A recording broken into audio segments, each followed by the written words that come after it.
পরিমণি কখন আসতো না আসতো সেটা তো আর আমি দেখি নাই, অত মাতাল অবস্থায় এমন আছে যে সারা রাত্রেও আসতো না আর কিন্তু ওইটা তো ওর বিষয়, কিন্তু আমরা তো বাচ্চার কাজ করি, বাচ্চাকে নিয়ে ঘুমিয়েই পড়ি। পরিমণি তো আমার পায়ের জুতার সমতুল্যও না, কারণ হচ্ছে যে ও হচ্ছে একটা মাতাল মানসিক রোগী।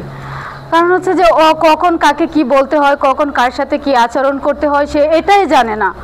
কারণ বাংলাদেশে তো আরও অনেক নায়ক নায়িকা আছে না, কারণ ওদের কথা তো কেউ বলে না। মানে একটা মেয়ে অসহায় পড়েই তো বাসায় কাজ করতে যায়, তাই না? একটা অসহায় মেয়ের উপরে এভাবে কি নির্যাতন করা ঠিক?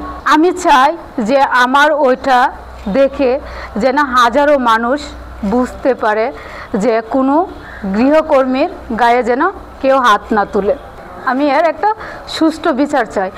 আর প্রশাসনের প্রতি আমার একটা আবেদন যে ওনার সিসি ফুটেজ দেখার জন্য, সাংবাদিকদের কাছেও আমার এটা একটা রিকোয়েস্ট, আর সিসি ফুটেজ দেখার জন্য যেন ওর মুখোশ যেন দেখতে পারে, যে ও জনগণও দেখতে পারে যে ও কত জঘন্য।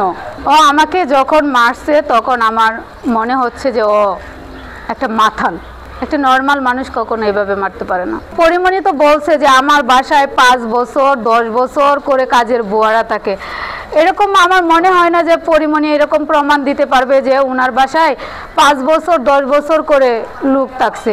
কারণ হচ্ছে কি ওনার বাসায় 1 মাসের উপরে কোনো লোকই থাকে না, 15 দিন 20 দিন, আর 15 দিন 20 দিন হলে এমনি উনি বকে বের করে দেয়, এরকম হাজার হাজার প্রমাণ আছে।